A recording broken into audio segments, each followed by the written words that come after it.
Jim, Rowan, how you going? A little sunburned, actually. It is time for another historical podcast. One that goes over the events following the Wrestle Kingdom. The original Wrestle Kingdom, the first Wrestle Kingdom from 2007. Because it's been a little while since I actually talked about those. And, well, but you know what? I think it's probably smart to start with a quick rundown of what occurred, if you'll excuse me while I have a delicious sip of beer. The opener on the 4th of January 2007 in the Tokyo Dome was Samurai Fuchi and Taguchi defeating Raijin, Kikutaro and Araya in a comedy match. Taguchi going over Kikutaro with the Dodon. Gato and Jado defeated Tokyo Gurentai, which is All Japan's Mizata and Nosawa, with a double team powerbomb, and then the top turnbuckle splash from Gato on Nosawa. GBH, made up of Makabe, Ishii and Yano, defeated Buchanan, D'Lo and Tomko by pinfall when Makabe beat Buchanan with a lariat. Bernard, Rosie and of Voodoo Murders, Suwama and Taru defeated Nakanishi, Yamamoto, Cho Shu and Iska when a high angle back suplex with a bridge from Suwama kept the youngster Yamamoto down for the count, and then afterwards Bernard turned on his former All Japan teammates, having formerly been a part of Voodoo Murders when he was in All Japan.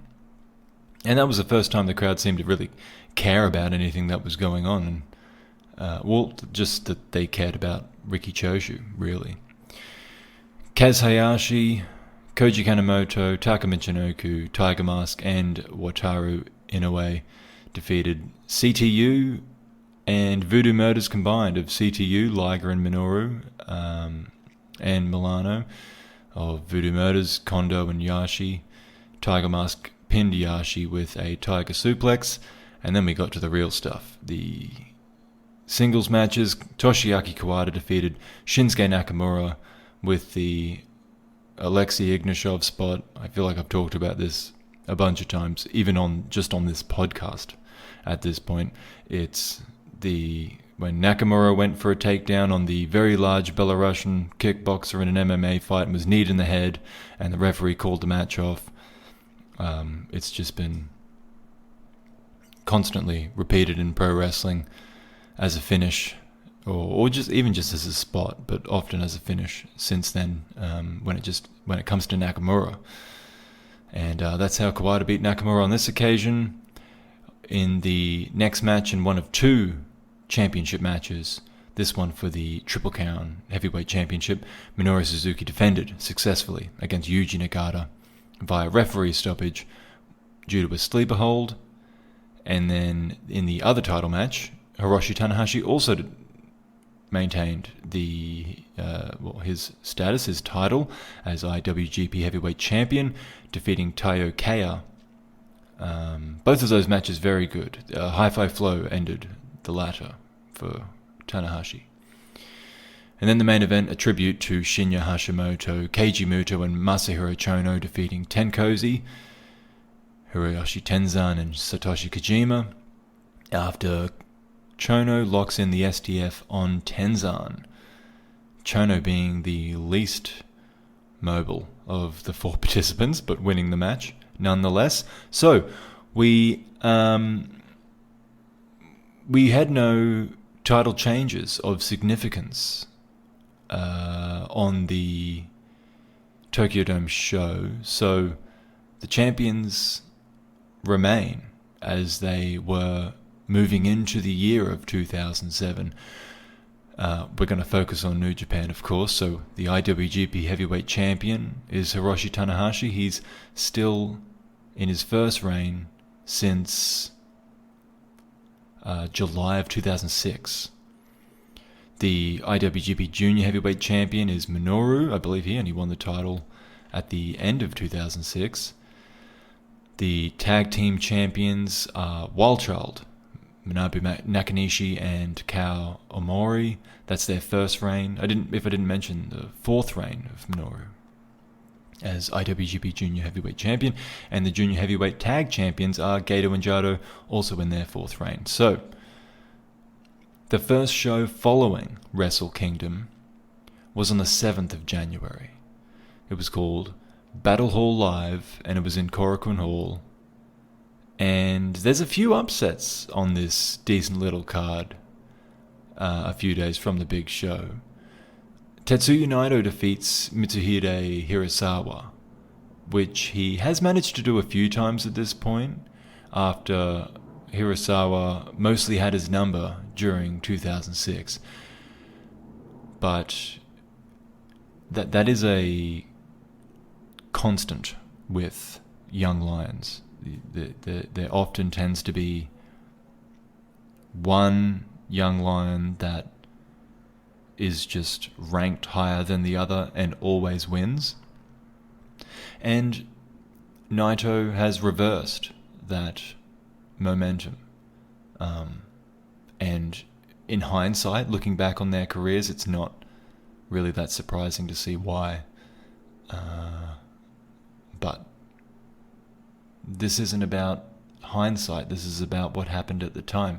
Yujiro defeated El Samurai, which is maybe a bit more of a surprise, actually. Although Yujiro's further along than Naito, and Samurai's no young lion, of course. He's winding down in his career. But that's a win over a senpai. That's still a big deal. So,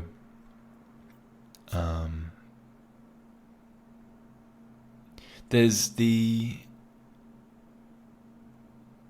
were actually partners, I think, Yujiro and Samurai, in the National Area Tag League that was held at the end of 2006. They don't do this anymore. But this was a tournament that ran for some time, I believe, that Japanese wrestlers of, particular prefectures or regions or what have you, they would team up, just based on where they grew up, where they were born. Oh, excuse me, sorry. That's a loud coaster. All right, one more sip and I'll leave this alone. So as not to hinder the audio quality, the audio experience, I can survive. Okay. I am, my thirst is quenched as much as necessary for the next 40 minutes or so. Anyway, so National Area Tag League, it's kind of interesting, but I understand why it's not around now when New Japan want to be branching out a bit more. But once again, I've moved ahead to the current when that's not what this podcast is about. Kanamoto and Inoue defeated Minoru and Devitt, otherwise known as Prince, that tag team that suffered defeat in this match. It's a significant defeat in the junior tag title scene, because, oh gosh, you're testing me. Were they champions at this point? It doesn't matter. It doesn't matter if they were or they weren't.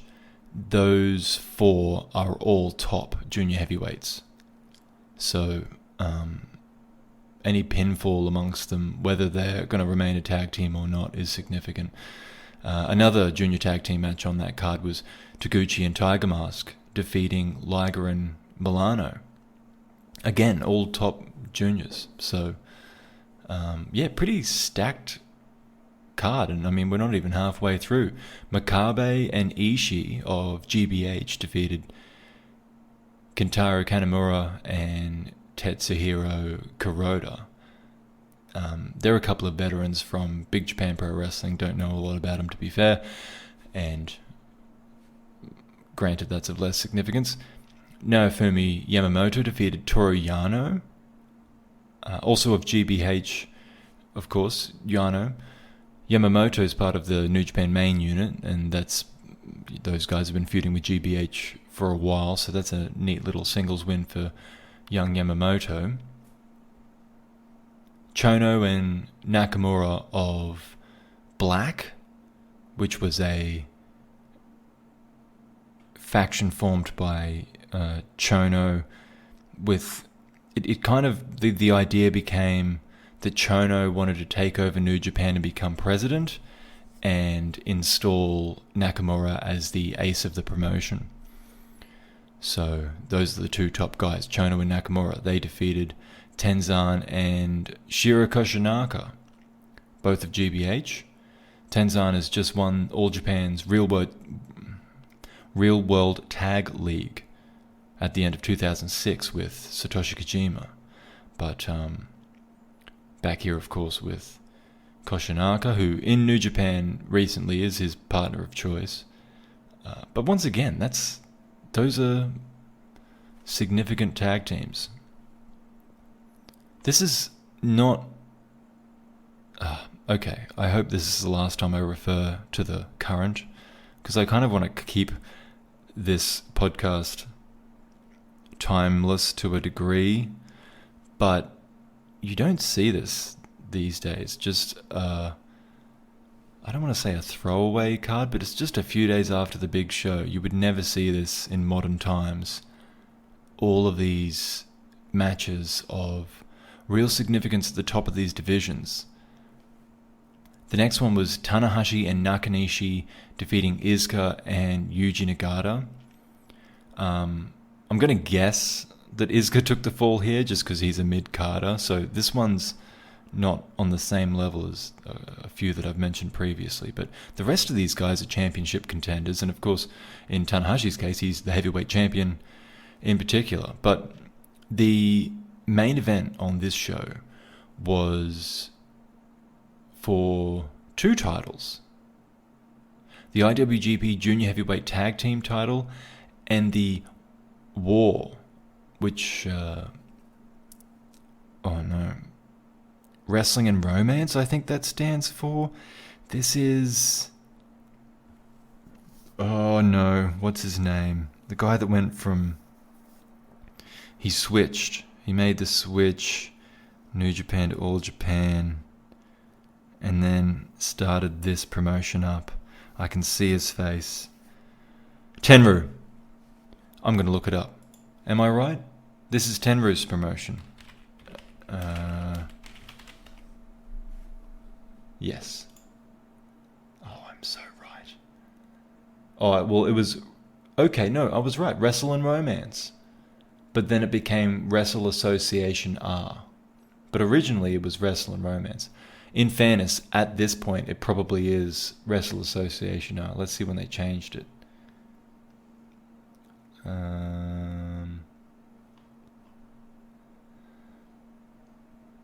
This makes for a good podcast. 2006. Well, in 2006, apparently they're doing a reunion event. Well, I knew it didn't last long. It was early in the 2000s that they started... early in the 90s that they started this. Am I right about that? Let's go back up. Yeah, 1992. Yeah. I know what I'm talking about. Okay. Anyway, sorry. I stopped in the middle of a sentence there. So it's the IWGP Junior Heavyweight Tag Team title and the War International Junior Heavyweight Tag Team title, which apparently at the time was vacant. But over from that end, I suppose, was Don Fuji and Masaki Mochizuki. And they were defeated by Gedo and Jado, the IWGP champions, of course, as I had just gone... Oh, no, wait, they didn't defend the title in Wrestle Kingdom. But I just went over who the champions were. So, Gedo and Jado not only defend their own titles, but they win these war titles. Apparently they're from... I have made notes. They're from Dragon Gate at the time. That's where they were being defended. So that's where Mochizuki and Fuji are from. And this match is actually on New Japan's Japanese YouTube channel, which I managed to find a lot of matches on. Oftentimes, not even like big matches, just kind of random matches, but it's still interesting, and I still watch them just because it's an insight into the day-to-day, I suppose you could say. It's almost more interesting to understand how New Japan was functioning on an everyday kind of a show, for an everyday kind of a match, because when the fans are hot for that, you know that the promotion's doing well. It's easy for the fans to get into the biggest matches of the year if you were to skip back and just watch the biggest matches. But I tried to find and watch as many matches from this era as I could, or from this time that I could.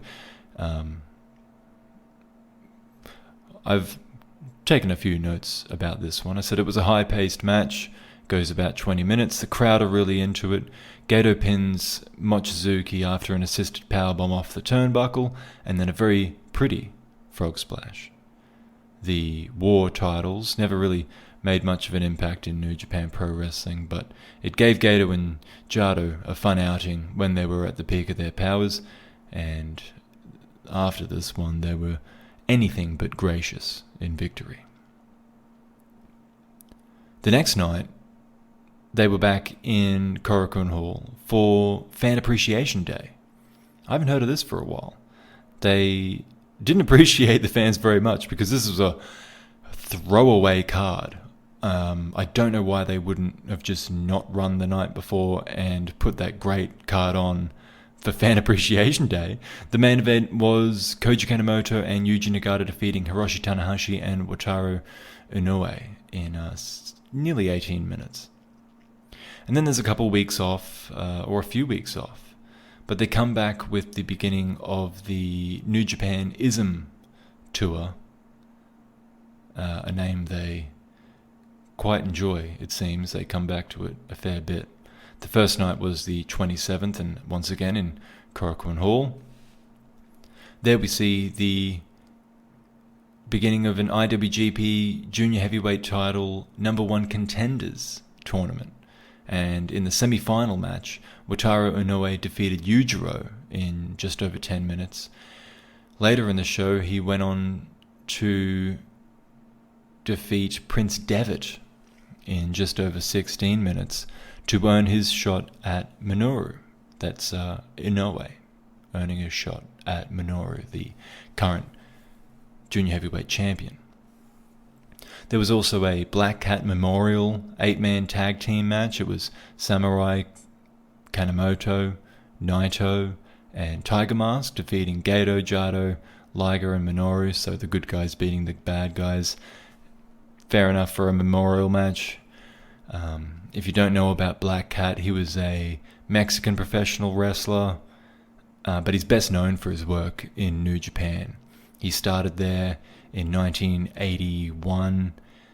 He came in as a rival for Tiger Mask originally, but otherwise he kind of just stuck around as an undercard wrestler, and then he started helping out in the back. He was a trainer, he even did a bit of refereeing, and then after a serious injury in 2001, he did make a comeback, but it wasn't for much or for long, and he decided to retire in 2003. He sadly suffered a heart attack on January 2008 of 2006. So on this day in 2007, New Japan dedicates this junior tag team or 8-man tag team match to Black Cat. Then also on the show, Nakanishi defeated Tomko in a singles match. Iska and Nagata defeated Ishii and Yano. Bernard and Chono defeated Tenzan and Makabe. Bernard's usual partner was involved in that singles match earlier, getting defeated by Nakanishi. Bernard and Tomko, they're a part of the Black stable, Chono and Nakamura's stable, just FYI. And then Tanahashi and Yamamoto defeated Milano and Nakamura, of course, of Black. And then On the 28th, they began a trip up north, starting in the Sanjo Welfare Hall, Nagata, and working their way back down through Tochigi,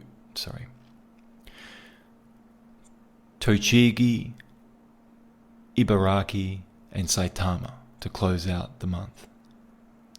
Those were all smaller shows, though. And the first main event in Nagata was Tenzan, Koshinaka, and Makabe defeating Cho Shu, Iska, and Nagata in Tochigi. For some reason, this one gets me. Tochigi. It was Tanahashi, Yamamoto, and Nagata defeating Koshinaka, Makabe, and Yano. Things picked up a bit in Ibaraki. There was the co-main of Chono and Nakamura defeating Makabe and Ishii, and then the main event of Bernard and Tomko defeating Tanahashi and Nagata. That's a big win for those guys, even if they are a proper team. But Tanahashi and Nagata, I mean, okay, so in fairness, anything but a team compared to guys that very much are a team. But still, they're both very much top guy. Well, of course, Tanahashi is, he's the champion, but Nagata is, at this stage, arguably his closest contender. So, it's a big win for Bernard and Tomko. And then finally in Saitama, Travis Tomko defeated Makabe by disqualification. So, a big singles win, you would think, but not really, because Makabe just GBH. I've gone over this in a fair bit of detail in the last podcast. Well, it might not have been the last one, actually. It was probably the one before that, where I set up all of the Wrestle Kingdom matches and explained kind of the context behind where everyone was up to. GBH, for the uninitiated, are basically just the guys that bruisers that go around, they cheat, they use weapons, they are the menaces of New Japan. So it's no surprise to me that Makabe is disqualified. Well, actually, the only surprise is that he did so much that the referee actually got as far as disqualifying him, because New Japan referees are pretty lax, unfortunately. But the main event of this one was Bernard, otherwise known as Albert in America, Chono and Nakamura defeating Tanahashi, Nakanishi, and Iska. So once again, I'm assuming Iska took the fall there. But that wraps up January for 2007. We'll move along to February, and I've told a lie, I'm going to have another sip. That's some professional broadcasting. Back in Ibaraki, with the continuation of the New Japan ISM tour, on the 2nd, with a decent card, actually. The Italy Brothers, Milano Collection, and Minoru versus Kanamoto and Inoue. They went to a time limit draw, 20 minutes. Nakanishi and Cho Shu defeated Koshinaka and Tomohiro Ishii. Bernard defeated Tenzan in a singles match. That's a big win for Giant Bernard. And I mean, especially because Bernard's been more of a tag guy lately, and a win over the GBH leader is certainly nothing to sneeze at. Then there was Tanahashi and Nagata once again being paired up, defeating Nakamura and Tomko. So, yeah, that's the other thing that's a bit different if you're used to a different era of New Japan. They do just straight up tag team matches rather than 3-man, 6-man, or 3 or 4 or 5-man teams. Just straight up tag matches are more common, and they mix up the tag teams a bit more. Still amongst the factions they're a part of, but still. It makes me wonder, actually, if the kayfabe idea is that it's the choice of the faction as to who, like, is it just, okay, black needs 2 participants and they're going to face, GBH of 2 participants, or main unit of, I'm sure that doesn't make sense. I'm sure that's not the case. But I suppose someone like Nakamura, for example, probably has enough pull where he can kind of say, well, instead of Bernard, I want Tomko, or instead of Tomko, I want, certainly you could say Chono. If they wanted Chono specifically for a main event, that might be a different story, but yeah, just because, if Nakamura is going to be the main attraction anyway, it doesn't make too much difference who he's with. So that's one of those things. That's one of those wrestling fan things where you think way too deep into it, and the bookers never thought that deep into it, and you just confuse yourself. So let's move along. On the 4th of February, we're in Korakuen Hall again, but this is for the New Japan Lockup show. So Lockup is it's run by Ricky Pro, which is Ricky Cho Shu's promotion, which is kind of a feeder promotion of sorts for New Japan, I think. So these shows, they use New Japan talent, but it's not all New Japan. There's Ricky Pro guys. So, for example, Tomohiro Ishii is kind of a Ricky Pro guy. I don't think he's actually fully signed with New Japan. I think he's just got an agreement of some kind. I don't know that for sure, but I just know he's always on lockup cards. He's always working with Ricky Cho Shu, who of course is his mentor. So that's no surprise. But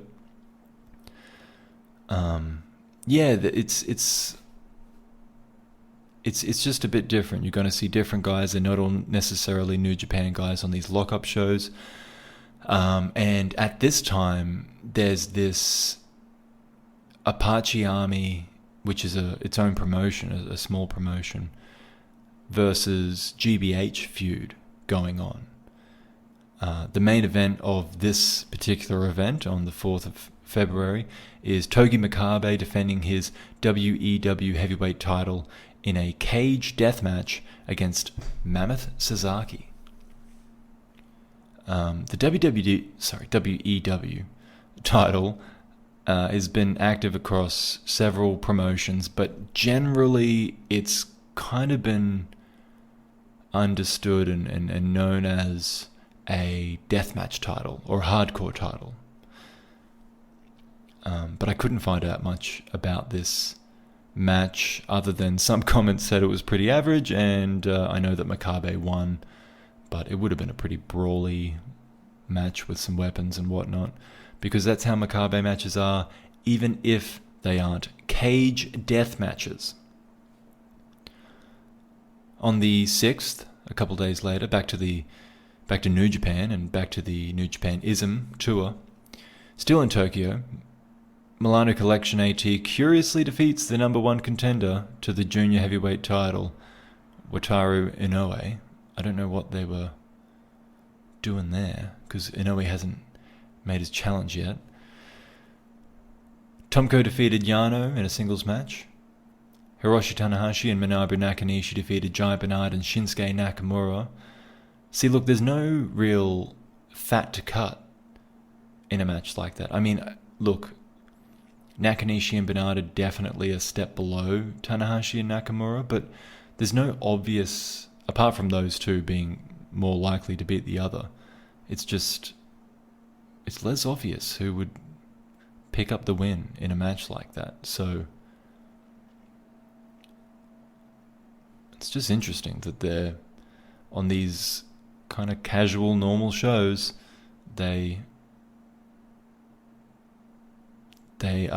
there's real consequences to these matches. And then, that's the co-main. The main event was Tenzan, Koshinaka, and Ishii versus Cho Shu. Must have been a awkward one for Ishii. Cho Shu, Iska, and Nagata. So it might seem odd that I'm really praising the fact that there's constantly these matches where you're not really sure who's going to beat who. But then in the main events, there's Iska. And you're like, well, Iska isn't on the same level of these guys. And I mean, Cho Shu's not where he used to be, but he's not going to be taking pinfalls everywhere. So it's going to make sense as we go along. I don't want to give too much away. On the 9th, the Ism Tour moves to Gunma. But this one, there's actually not much of significance on this one. Tenzan Koshinaka and Makabe defeated Tanahashi, Nakanishi, and Cho Shu. Actually, you know what? I guess Cho Shu must have taken the fall in that one, but I guess maybe it was Nakanishi. But I mean, that's the main event. That's there wasn't too much else on that one. On the 12th in Gifu, Nakamura defeated Iska straight up 1-1, one-on-one. Then Tanahashi and Nakanishi defeated Bernard and Milano. I imagine Milano took the fall in that one because he's smaller. The next day in Osaka, Tanahashi and Tiger Mask went up against Kanamoto and Yujinagada, and they went the time limit. So and this time limit, that was the main event, so that was 30 minutes. That's something that's happened a couple of times just in these couple of months. And, yeah, that's, I don't know. It's interesting to point out the differences. On the 15th in Sendai, Kanamoto and Nagata defeated Tanahashi and Iska. But, again, all of this isn't of particular significance. However, a few days later, they were in Ryogoku, Sumo Hall. So that is a card that needs to be of significance. The attendance of this one, 11,500, which I believe is the capacity in Ryogoku for a wrestling show. There is a highlights package available of this event, by the way, on Japanese, on the New Japan's Japanese YouTube channel. So I'll post links of whatever I've found to make it easy in case you want to follow along in the description below. But on this one, we'll go through all the matches. Naito and Yujiro, not yet a tag team by the way, just happened to be tagging together. Naito and Yujiro defeated Hirosawa and Takashi Uwano. Okay, I can't help it. It's about a year before they officially form as a team, Naito and Yujiro. So this is, I mean, it's not uncommon. They're both young lions. Yujiro's about to branch out, but he's still there for now. Uwano I don't know too much about. I think he might be a young lion too, or a freelancer. But I only really delve deep on the guys that end up being of significance. Next up, we had Dick Togo, no offense, Uwano, Dick Togo, El Samurai, Taka Michinoku, and Tiger Mask defeating CTU, Gato, Jado, Liger. And they had Shuji Konjo there as well, who's of All Japan. So maybe Uwano's of All Japan too. They've obviously brought in a couple ring-ins here. So CCU and Voodoo Murders brag about their combination before the match, but they gelled poorly during the match and they turn on one another, and that leads to the victory for the babyface veterans. That's right, Dick Togo, a babyface. Next match is Riki Choshu and Takashi Iska versus Great Bash Heels Tomohiro Ishii and Toru Yano.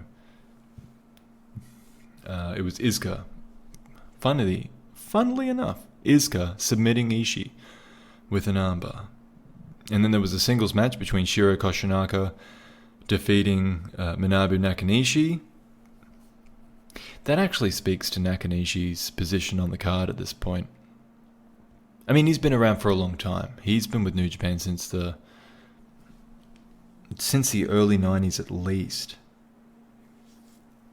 And he was brought in hot, but kind of cooled off when the Three Musketeers kind of rose to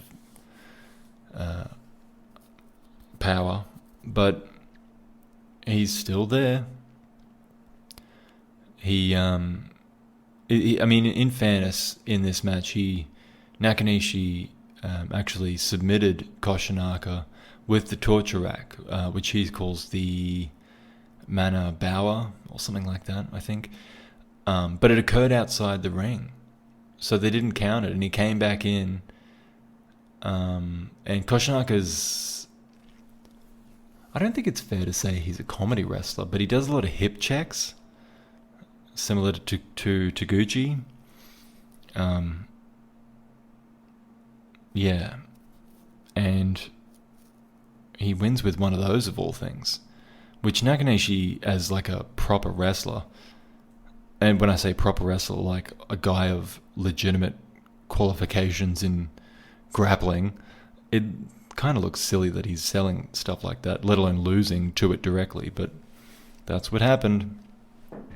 And then this isn't even the main event. Nakamura defeated Makabe in, by the way, just under 12 minutes. Two top guys with a landslide, which is his, what would you call it?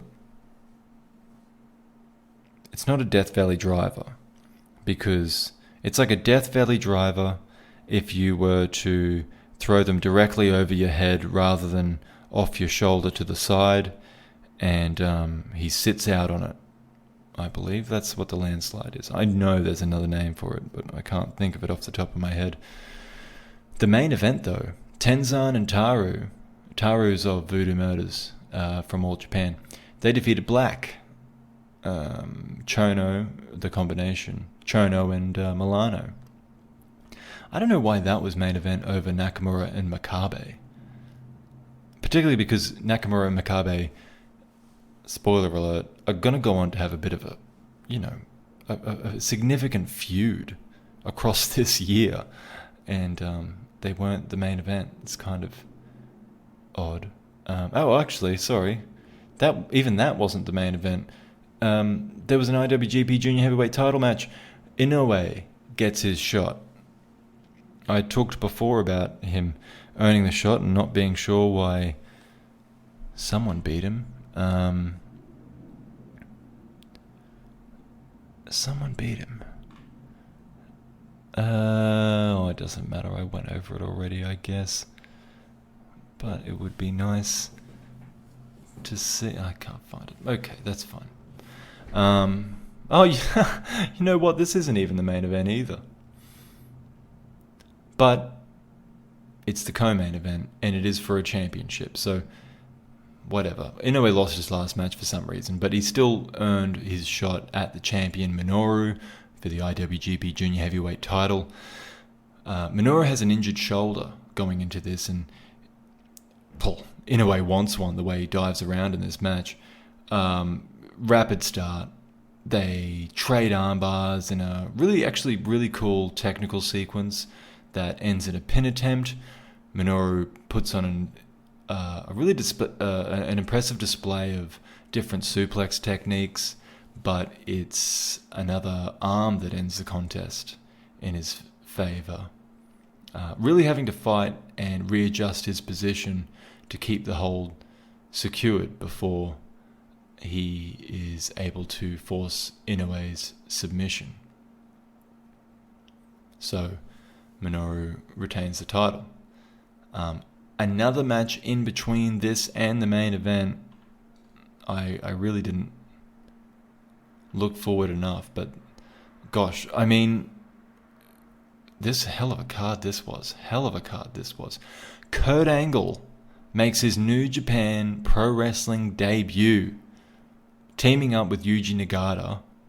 Talk about a dream team, defeating Giant Bernard and Travis Tomko, which straight away, that's a big win for two guys that have never wrestled against each other, let alone together. and they go in and beat proper contenders for the tag team titles. And the crowd are into Angle. He gets a big reaction when he enters the ring. He works a large part of this match. He does a lot of selling, in fairness, for his larger opponents, but they're the baby faces. When he does get on top and he lands some German suplexes, the fans are all over it. They're eating it up. Angle hits an Olympic slam on Tomko, and then Nagata hits Tomko with a brain buster. Nagata keeps Bernard at bay with the Nagata Lock 2, while Angle forces Tomko to submit with the ankle lock. I think I found that description in writing. It sounded like a really fun match, but I did read a little more into this, and apparently Yuke's, the owners of New Japan, of course, made the call that saw Angle and Nagata team up. That'll make more sense down the line, but interesting that they're inserting themselves, at least according to this report, into the booking process. I don't know how true that is, but I did see some post-match comments from Angle, and he said that he was the strongest wrestler in America, that Nagata was the strongest wrestler in Japan, and this is what I was talking about. He said while he would like to team up again with him in the future, he also wanted to wrestle against him. So we'll wrap it up with this, I think. And this is a part of what's fun. I mean, I can pop these YouTube links in, and I guess, in terms of quality, they're not that much worse, but I think a missing link when it comes to the Western world and New Japan world, the service, is the ability to go back and understand what was going on. And Kevin Kelly has gone back and commentated over some of these matches, but you can find this next match, the main event, Ryogoku, on the 18th of February 2007. It was the IWGP Heavyweight Championship match, Hiroshi Tanahashi defending against Koji Kanamoto. I'll link it, if you have New Japan World, I'll link it in the description. You can go watch. This was worth watching. This is worth going and finding. I'll give you a brief description of what happened. Koji's kicks have Tanahashi in some real trouble at some points. Kanamoto dodges one, then later kicks out of another high fly flow and goes extremely close to an upset with a subsequent cradle pin. The high fly flow, by the way, has been the finisher for Tanahashi since June of 2006. According to Tanahashi, he says, "I've just given a body press a cool name," but he also happens to be great at it. Kanamoto kicks out of a straightjacket German suplex at 1, but thereafter succumbs to the dragon suplex with a bridge, the champion retaining there. The dragon suplex was Tanahashi's finisher before the high fly flow. The fact that Kanamoto kicked out of the high flow kind of shows that it's not quite there as his finish. The dragon suplex is still primary in that sense, but the straitjacket, I don't remember the name that he calls it, but there's that, he'll go for the dragon suplex. I don't know if he's doing this yet, actually. He goes for the dragon suplex, and then when they defend that, he turns it into the straitjacket suplex. That stuff's great. That's the kind of stuff that made New Japan so fun to watch, and that's what's fun about this, is that style, that storytelling style, really began back then, back here, where we're talking about. And understanding the story from the beginning, I think it can only add to the experience. It can only add to the enjoyment. Because it means you pick up little things in matches that you otherwise would have thought are just another part of the match. But the fact that it's a callback to something and you're like, oh wow, last time he countered that and that's why he did it that way this time. That stuff makes such a difference in terms of suspending your disbelief and keeping you invested in a match. So I know I appreciate that very much. So that's what you're going to gain by listening to these podcasts, or at least that's my goal, is to be able to convey that to whatever audience wants to hear it, because that's the reason I went back and researched all of this stuff, because it's interesting to me. I want to learn about it. So I'm going to wrap it up there. Just to finish off that match there, Kanamoto's gracious. He's even jovial after that match. Tanahashi raises his arm because he's a challenger deserving of credit, particularly given he's a junior heavyweight. That is still that's really a big deal. One thing New Japan has stayed rather steadfast with is junior heavyweights are below heavyweights. They're not just a different weight division. They are below. If you're really good, you can graduate to the heavyweight division. So the fact that, in fairness, Kanamoto's a tall junior heavyweight, but still, it's significant that he's even challenging for this title, giving the champion trouble, and that the way this match, or the way they conducted themselves after the match, really is speaking to all of that. And then Tanahashi signs off with an Aishimasu. I don't know exactly how long he's been doing that, but it's not too long. But again, we'll leave it there. So that's just 2 months, and it's not even the full January because we went over the Wrestle Kingdom already. So the next one will start with March, and that begins with the New Japan Cup. So if you're interested in that, have a look. Depending on when you're listening to this, it might already be up, or it's around the corner. So until then, thank you for listening. Have a good one.